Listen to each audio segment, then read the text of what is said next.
I'd like to preface my comments tonight by saying something I said last week, but I maybe didn't make it clear. My experience is I'm not validating or nailing and laying it in stone.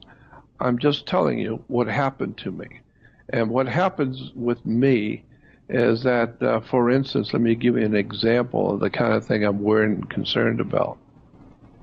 If I meet somebody on the street, some lady on the street, and we're talking, and she says to me, Jordan, I think you're an angel. And I said, well, thank you. You know, I don't know what that means, but thank you. I appreciate it. And then later on, I'm talking on a radio show, and I say, yeah, I met a lady a couple of days ago who says, Jordan, I think you're an angel. And that's it. I mean, I'm just repeating what she said. The next day, all over the web, Jordan Maxwell last night was crazy. He said he was an angel. Oh, God, isn't that typical? Angel, you know? Isn't that disgusting? And it's so damn typical, you know, that I didn't say that. I said, if you would intellectually honest, which you're not, and if you had a brain, which you obviously don't, but if you were listening, I said, a lady said that to me. I didn't say that. She said it to me. So I want to preface my comments tonight by saying the same thing over. I am not validating anything I tell you tonight or ever. I'm just telling you what happened. So that's all we can do. You know, I've been misquoted for 24 years. You've been misquoted for 54 years. People do that. They just hear what they want to hear, or if they don't like you, they'll twist it and corrupt it, and they lie. And this allegedly sentient species has reached new lows in terms of morality, integrity, honesty. It's exactly bad. Very, very bad, because then you are held up to ridicule all over the world. Other people who have not got the brains that jerk had will pick up on what was said, and they will leave it as the actual God's honest truth. So they will put it out there. Well, did you hear that Jordan said this and that? And then other people who don't like me to start with will hear about it. And thank God, now they've got a knife to cut my throat, and they will go out and say, yeah, did you hear this? And before you know it, it's everywhere on somebody who lied.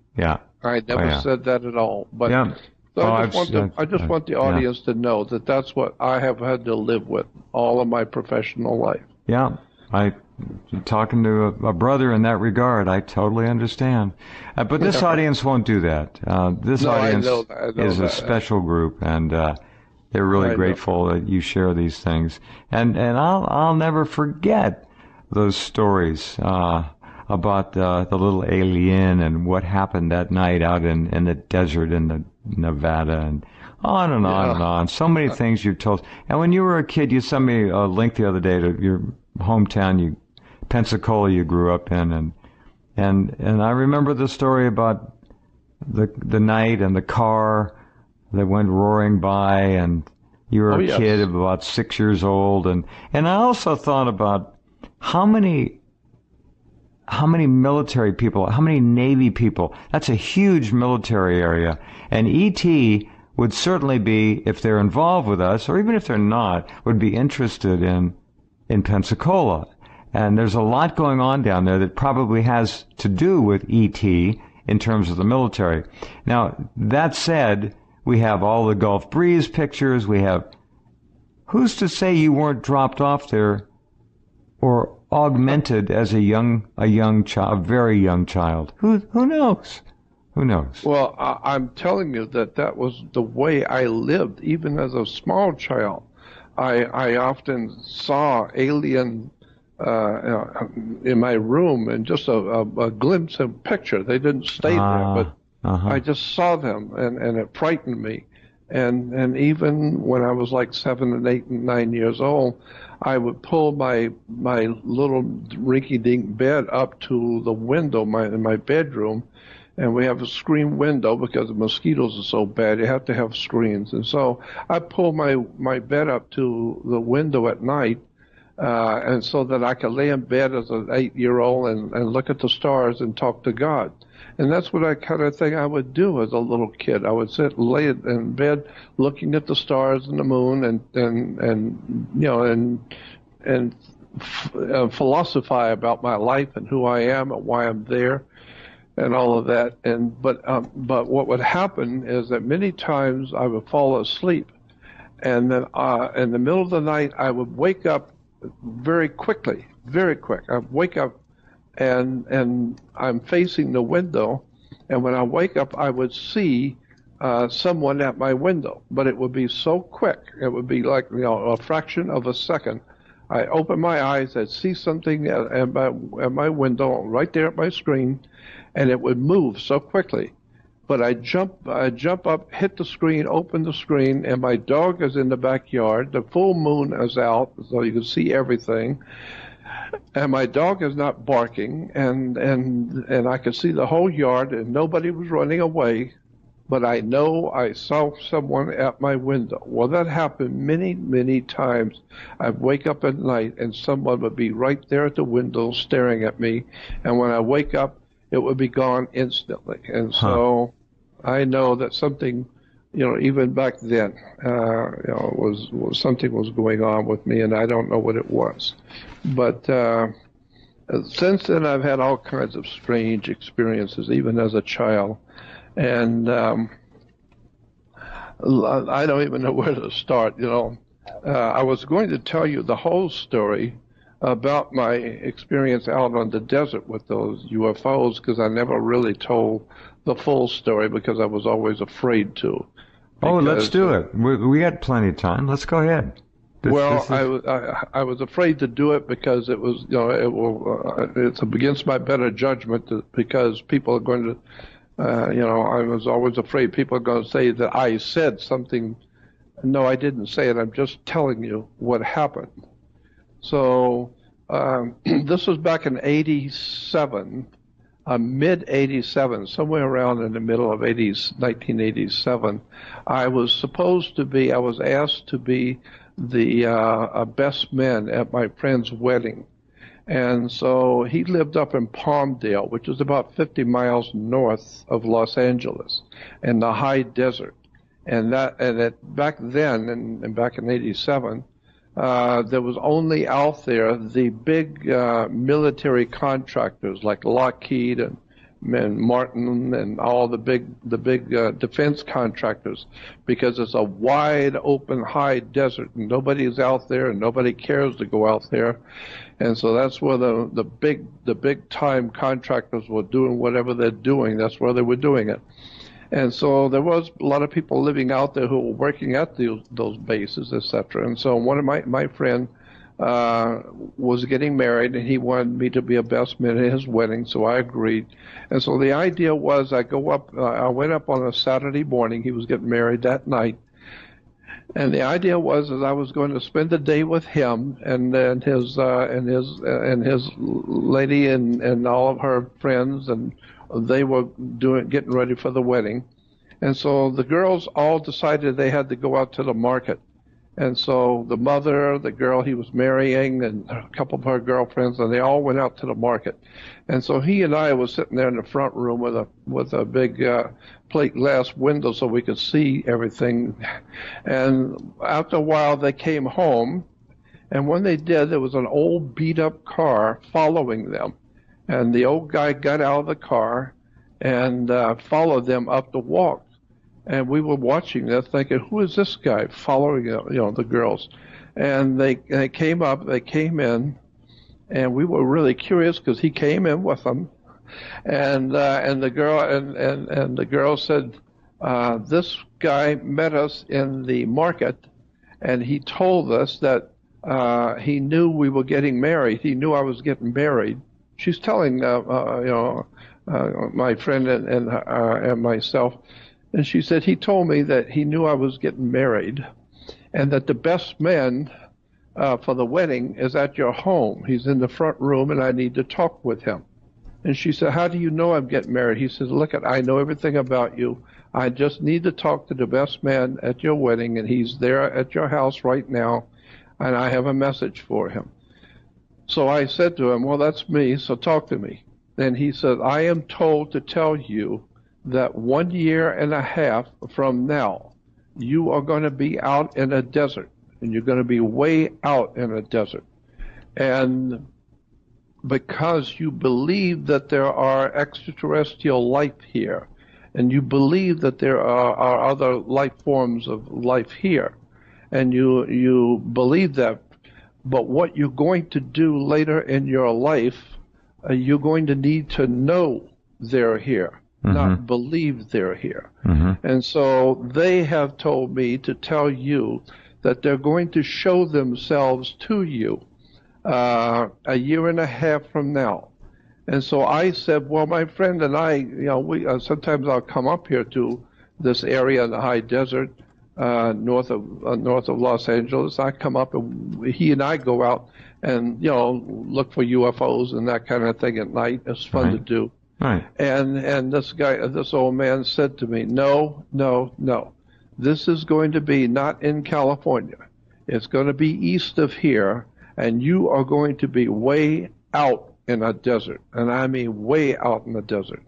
And they are telling me they will pick where they will see you, and they will see you in the desert, but you're going to be driving the car, and there's going to be a lady in the front seat and a man in the back seat.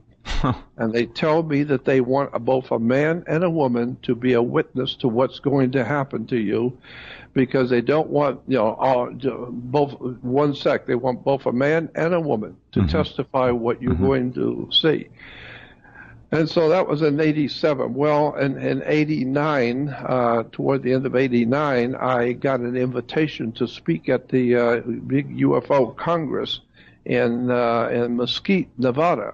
Right. And so I drove out to Mesquite, and there was a lady friend I have in Hawaii who was a talk show host, and she wanted to go, so she came over from Hawaii and drove up with me, and my friend in San Diego, who was a publisher. His name was Paul Tice, and you probably know about him. Oh, yeah. I know who Paul is, sure. Okay, well, Paul was with me in the back seat.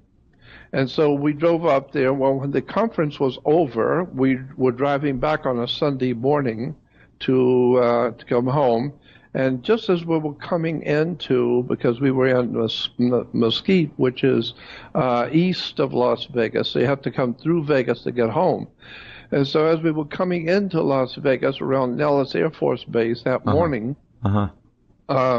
I said to both Ivy and Paul, I said, have either one of you ever been up to Area 51? No, we'd love to go. And I said, well, why don't we go up there? I mean, if you got time, let's do it. And so I said to them, because I've done a lot of radio in Las Vegas, and they hear me up there in Rachel, Nevada, and they were always asking me to come up and visit.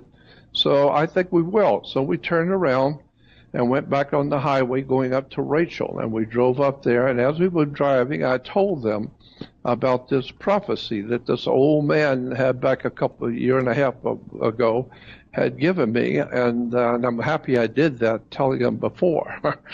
And so when we got up there, they were happy to see us, and so they give us a room at the little motel situation they have up there in Rachel, Nevada. And then we stopped for dinner, and there was a bar and a restaurant there. And that's about it. It's just the bar and the restaurant and a little mom-and-pop grocery store.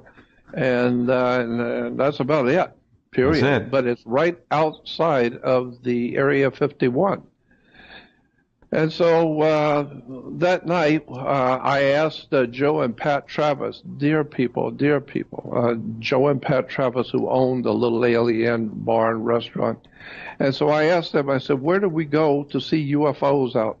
And Joe, with his very cool humor, he said, you don't have to go anywhere. They saw you coming. So they want you to see them. You'll see them. Don't worry about it. And so, but the wife, Pat, was a sweet, absolutely dear lady. She said, well, if you want to go where all the tourists go back on the highway, right there on the highway, and go back south on your way back to Vegas, and go exactly 19 miles.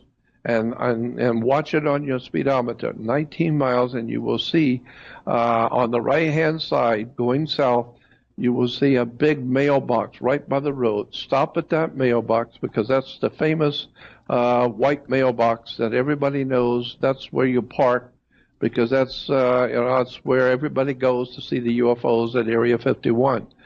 And so we got in the car. I'm driving. Ivy's in the front seat, and Paul's in the back, just as that old man had said the year and a half before. And we drive out into the highway. I'm driving. And as we get on the highway, I turn left and go north. And Ivy didn't catch it, and Paul didn't catch it, and I wasn't even thinking. So I'm driving north for 19 miles. And when we're getting close to the 19-mile marker, I'm starting to slow down, put on my bright lights, and we're looking for the white mailbox. And then Ivy says to me, she said, wait a minute. Pat said go south, and we're going north. And I thought, why didn't you tell me this 19 miles ago?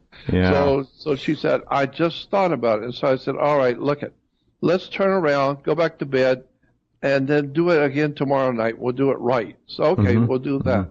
So What's the weather like out, Jordan? Yeah, the weather, it was warm. It was summer night, but we didn't realize it because it was nighttime. We didn't realize that it was totally, and I do mean 100% totally overcast.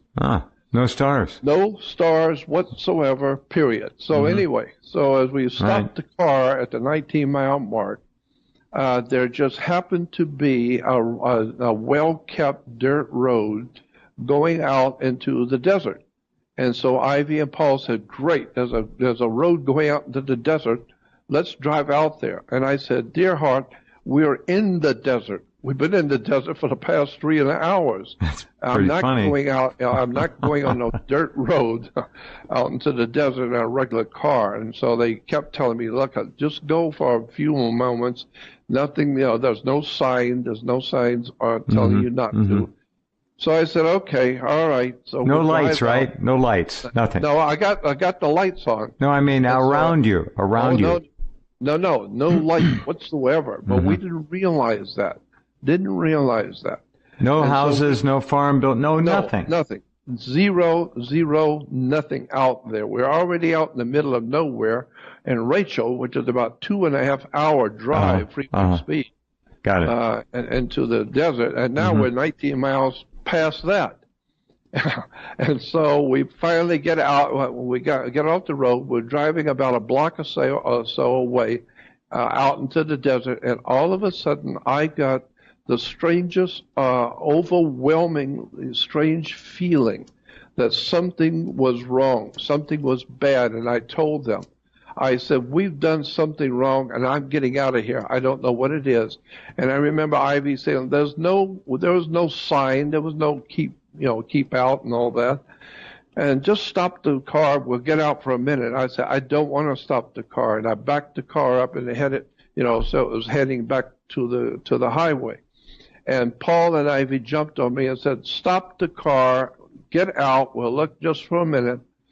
And so I said, all right, I'm not going to argue. So I stopped the car, turned the lights off, and then it hit us that it was totally overcast because that's what dark is. Dark is when you're out in the middle of a desert and it's totally overcast and there's no light. You cannot see a thing, period. Got it. So we got out of the car, and I'm holding onto the car because I know what we're doing, and I know my two friends are on the other side of the car, but you can't see anything, period. And so I've never seen that kind of dark in my life. And so we're standing there talking, and I said, Ivy, as you can see, it's overcast. We're not going to see anything. And Ivy said, just hold on. And when she said that, just north of us in the sky began to open up an oval. But it was actually a beautifully designed oval. It was this perfect oval. And as it begins to open up, it got bigger and larger and larger. Well, could you see stars through it? Yeah, yes, you could see the stars, and so I was going to say, anytime something is totally black, any light whatsoever, you see immediately. And so when that oval opened up and we saw a few stars, Ivy said, look at that, it's opening up." And we all looked up north of the car, and there was an oval opening up in the sky, and just a few seconds after that, two, and I hate to use the term, but it is correct. Two glowing saucer-shaped things came through that oval, coming in, and as they came in, they weren't flying; they were floating, very, very quiet. They floated in, and as they floated into, under the cloud layer, so we could see them, they were bluish white light emanating off of them, and it was reflecting off of the heavy cloud layer above them, and it was absolutely frightening because they would make no sound, and yet there's two quiet, beautiful, and they were each one the size. To us on the ground, they looked about the size of a full moon. So it's not a little light; it's full moon size. This would be scary. Jordan, what is the angle that you're looking up at? 45 degrees being halfway up, 90 degrees being straight up. Where are you looking at? Straight up. They're right overhead? Straight overhead. Oh, my. Because the oval had opened up, and these two beautiful, gorgeous, otherworldly, quiet, saucer-shaped things come slowly in, and they were beautiful but scary. And I was mesmerized for a few seconds, and Ivy and Paul were dancing around like they were seeing Santa Claus for the first time. It was, "Oh, look how beautiful they are." And I'm saying, "I don't like this. I don't know what this is." And while we were standing there looking at these two, 5 more came in behind the two. And now there were 7. And they're right over the top of our heads. They're glowing bluish white. And they are now moving in strange patterns. They would blow out into a 7-pointed circle. Then they would come back in instantly in a blink of an eye, and to almost touching each other. Then they would blow out into a big wide circle of the 7. And I know we don't have that capacity. We do not have that kind of technology. And these things were beautiful. They were glowing, but they were frightening to me. And they were overhead. They were directly overhead. Right overhead. Now, what was your sense? You're scared. They're not. Ivy and Paul, not. I was frightened. Yeah. What is your sense of how high they might have been? A half a mile up, something like that? They were full moon size, probably a half a mile. Well, I would say when there's a heavy cloud layer, I don't know how high that would be. It's no more than a mile high, probably. Yeah. 5,000 feet. So they might have been 3,000 feet above you, maybe. Okay. Yeah, and they were absolutely not of this world, Jeff. Not of this world. They were bluish white, a bluish white light emanating, reflecting off of them on the clouds above them. And they were absolutely gorgeous, but my spirit told me there's something wrong here. This is not human. This is not us. And it frightened me. I mean, I was legitimately scared. They weren't. And so I told them, I said, "Look, I'm leaving. I'm getting in the car. I'm going. You want to stay here? You can walk home." Wow. And I got in the car, and I wanted to get out of there. And I haven't turned on the lights or anything, but I got in the car. And they got in the car knowing that I was serious. I was scared. They weren't. And so Ivy gets in the front seat, and Paul gets in the back, just as the old man had said.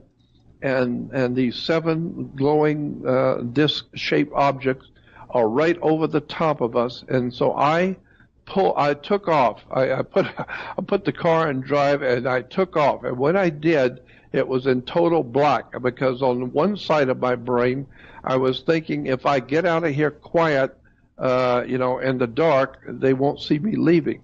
The other half of my mind told me, are you kidding? We have technology. We can see a rat at night. So I know that they can see me. They know we're here. That's why they're doing what they're doing. And so I flipped on the light and put my foot to the floor. And when I did, Ivy and Paul were leaning out the window of the car, still watching, and both of them went ballistic. When I hit the gas, both Ivy and Paul started yelling and screaming, and now they were really and legitimately frightened. But I'm already frightened, and now I got a woman in the front seat that's ballistic, and I'm screaming at her to shut up. And I don't want to overshoot the highway, but I was speeding toward the highway, but I didn't want to overshoot it and ruin the car. And so I stopped the car quickly and looked out the window, and they were right over the top of us, but they had come down, and now they're really big, all around us, overhead.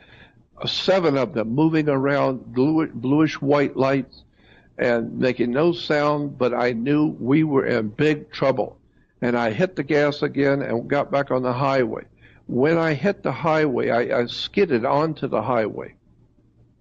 When we hit the highway, for some reason, all 3 of us felt safe. And it was as somebody turned off whatever they had turned on in us that turned us off. And we were no longer frightened for some reason. It just disappeared. But then we got out on the highway, 19 miles north of Little Alien, probably about 1:30, 2 o'clock in the morning, and we got out and we're standing there shaking, and every emotion that you can imagine was blowing through us. I mean, there was tears, there was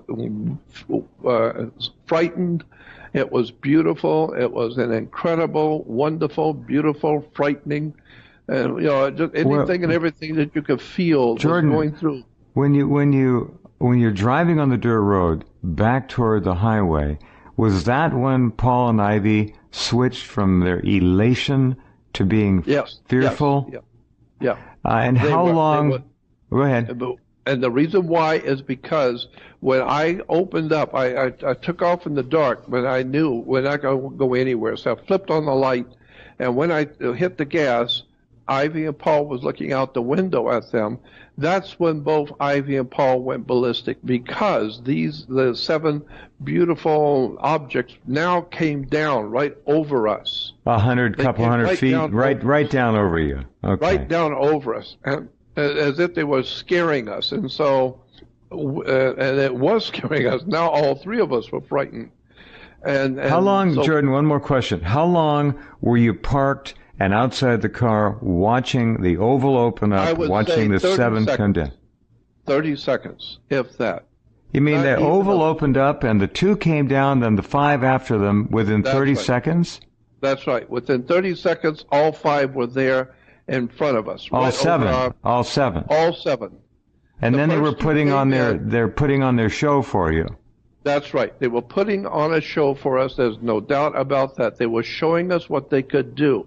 And what they were doing was so incredible, maneuvering, that they would come together in a circle. All 7 would come together, and in less than in a fraction of a second, they would blow out into a large circle. And then within a tiny fraction of another second, they would blow back into a tight circle. And then they would blow out in all directions, and everybody would change positions with each other. All 7 would change positions instantly in a blink of an eye. And so I knew this was not of this world. We are seeing something that is not human. Humans cannot do this. And so when we got out on the highway, we felt safe, and we're standing out there, and all the emotions are blowing through our bodies. I've never had that kind of an experience before, and everything you could feel, you were feeling it. Were you looking back? Were you looking back? We were looking back. What did you see when you looked back? Well, see, that's where I am. I can't remember exactly, but I do remember that they went back out into the desert. Ivy and Paul stood there looking. I was having my head away from them because I was so scared. Wow. And so after a few minutes of standing there shaking and trying to get my composure and our composure back. We got in the car. We decided we'll go back, and we will go back to the little alien. We'll stay overnight and see what happens. But tomorrow. As far as you know, the 7 retreated and went back into the desert. Yes, went back into the desert. Right. and they were gone. That was it. It's like the dogs chasing you off the property, and you're off. So now they just go back, and everything's fine now.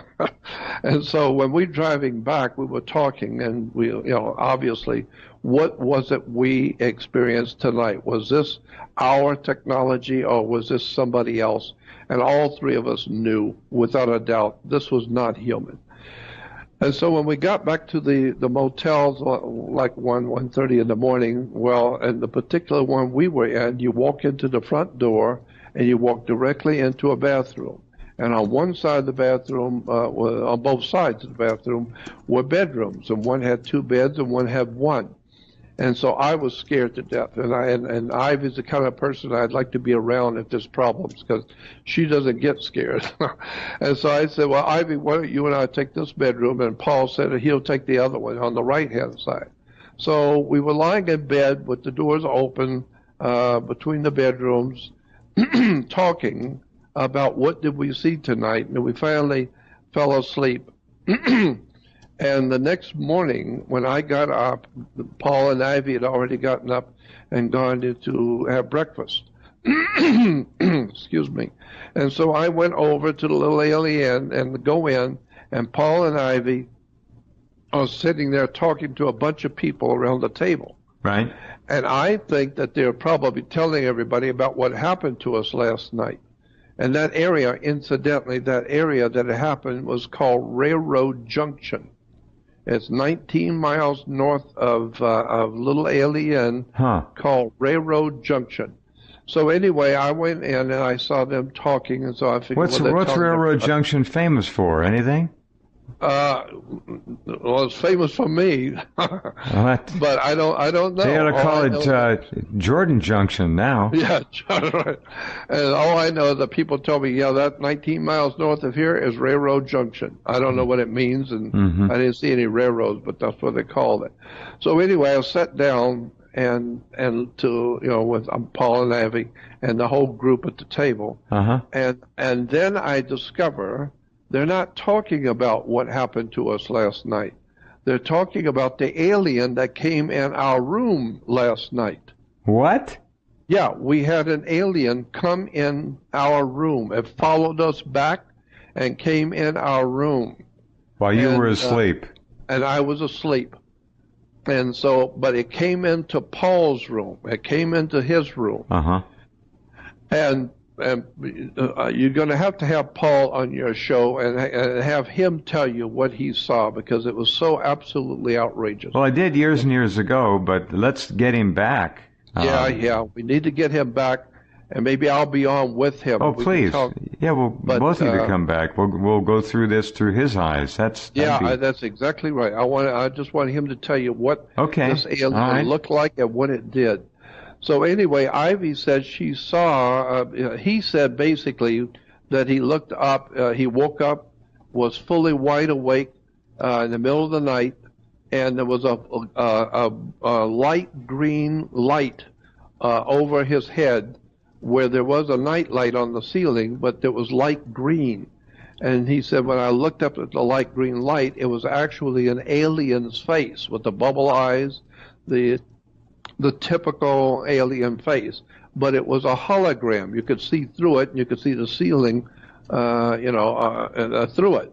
And he said the hologram face of the alien slipped over across the ceiling, and it hit the wall, and then came down the wall so that it was even with him sitting in bed looking at it, and it talked with him and communicated with him. And what did it look like, Jordan? Did he say?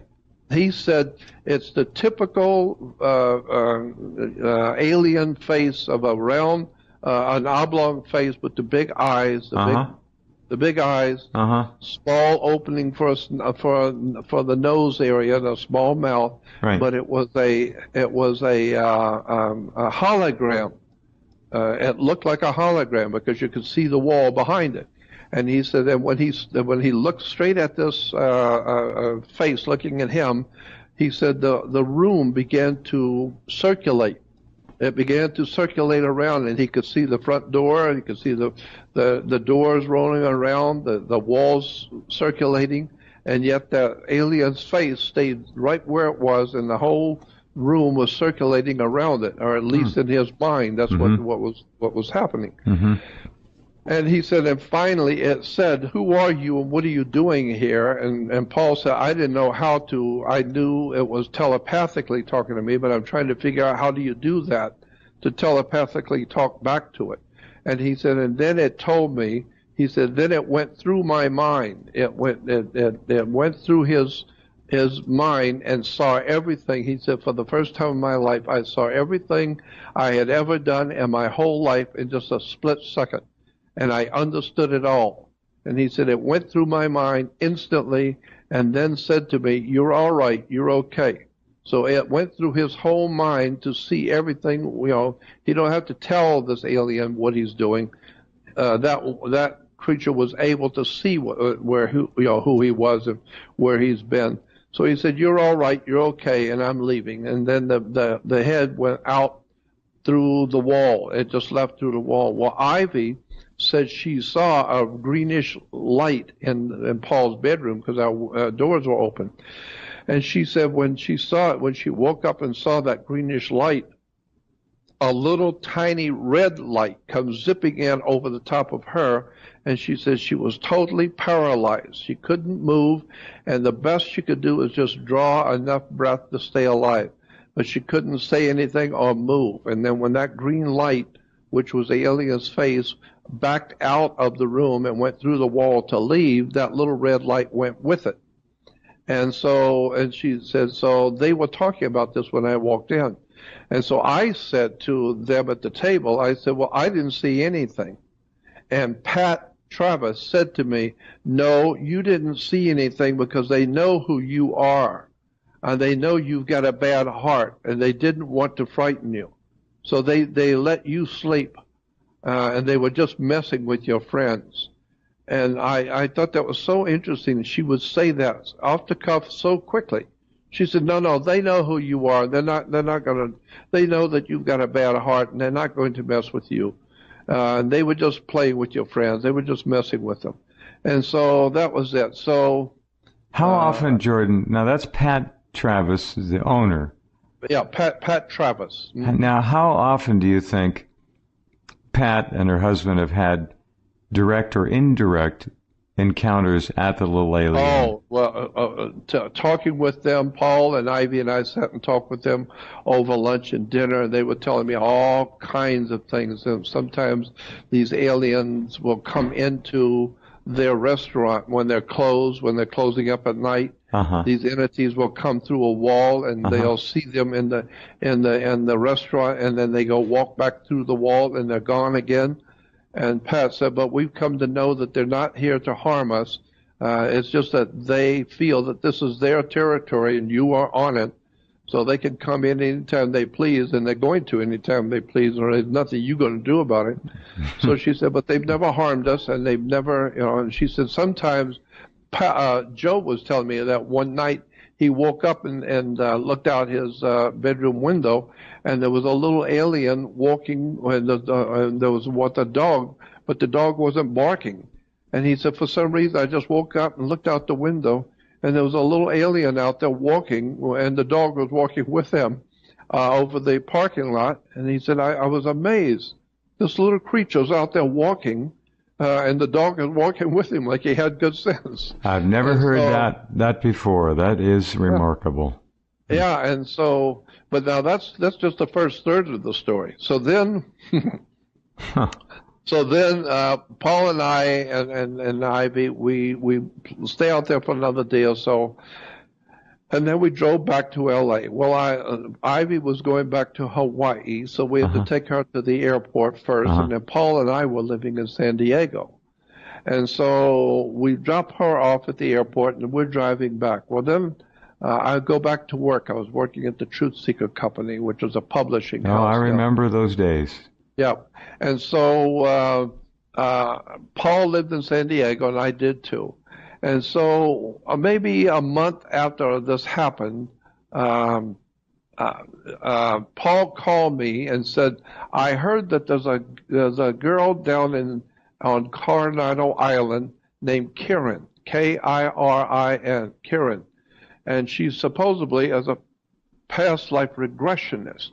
And I heard she's really, really good." He said, "Why don't you make an appointment with her and go talk to her and see if she is as good as I heard?" And I said, "I don't care about past life regression. You want to talk to her. Why don't you make the appointment?" And he said, "No, you're much closer to her than I am." So I said, "Okay." So I called her, and she's a very sweet girl. And so I made an appointment to go down and do a past life regression, whatever that is. And so I drove down there that morning, and she's on Coronado Island. And when I get there, she's, as I said, she's a very, very sweet girl. And so I go in, and she has you take off your rings and watches and any metal that's on you, and take out any change in your pocket. And I'm laying on a table that's like an exercise table. And she's going around lighting a candle, and she's talking to somebody as she's lighting the candles and preparing for this reading, I guess. And I'm just laying there listening to her talking, and then she starts laughing, and I said, Karen, who are you talking to? Because there's nobody in the house but her and I. I said, "Who are you talking to?" And she said, "Oh, I'm sorry." She said, "I'm talking to your friends who brought you here." And I said, "What do you mean brought me here? To your house?" She said, No, to the earth. I'm talking to those who brought you here, to the earth. Uh-huh. And I said, "You know what? I've often wondered, how the hell did I get here?" Since you seem to be on good rapport with my friends who brought me here, whatever that means. I asked them, where did I come from, and what am I doing here?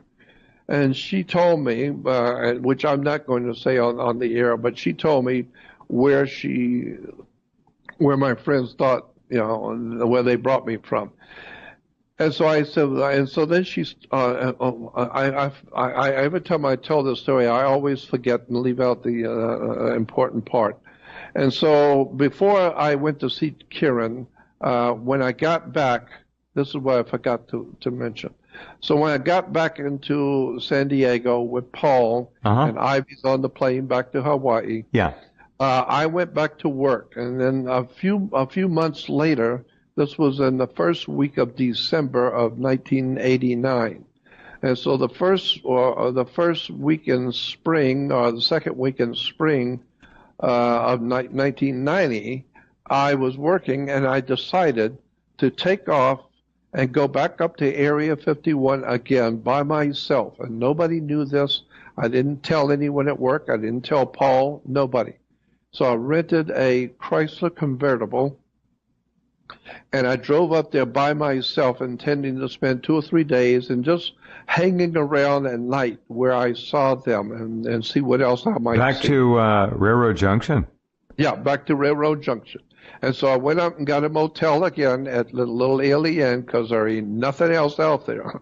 Yeah. So I got a motel room for 3 or 4 days, and I was staying with Joe and Pat at the Little Ely Inn.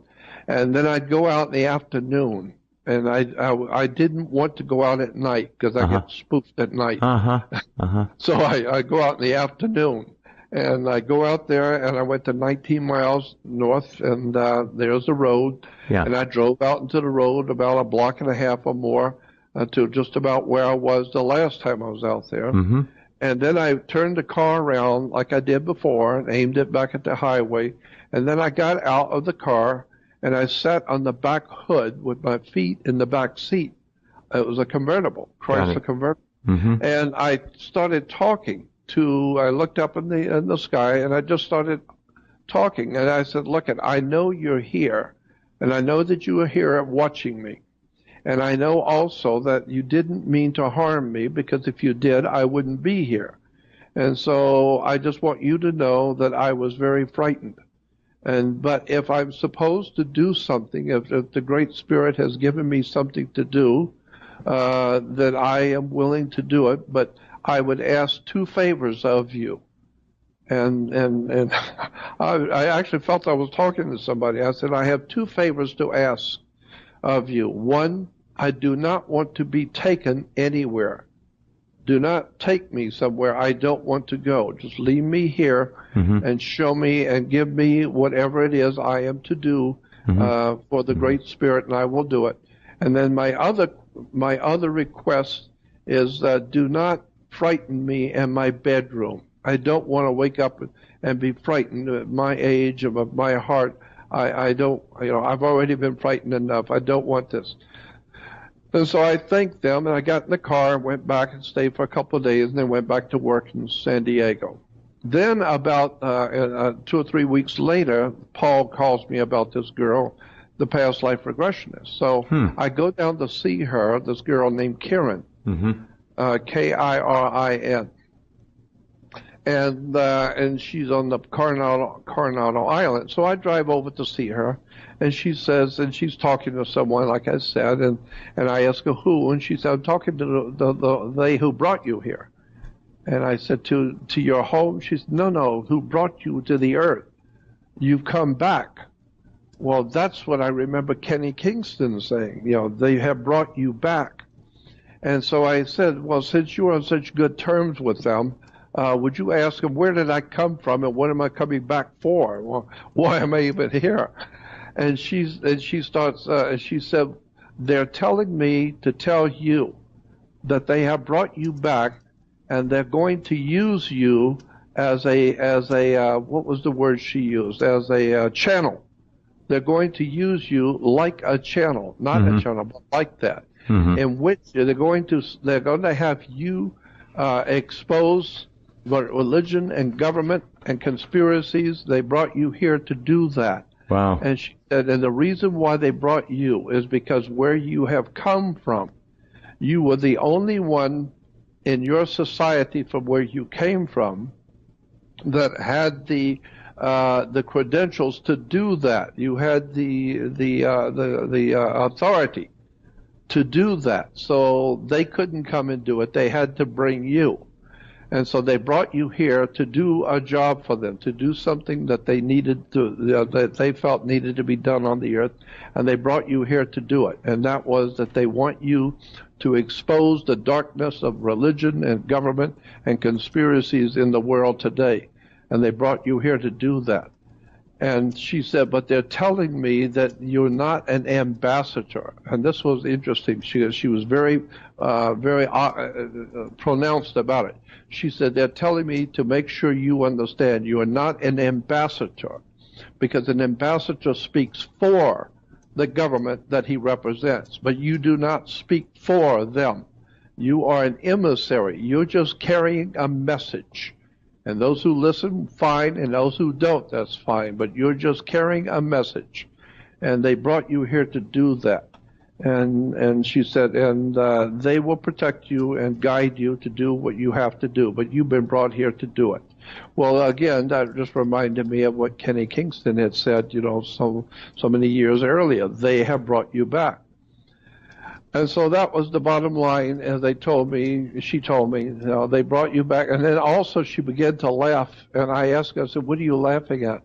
And she said, they're saying something funny about you. They're telling me something funny about you.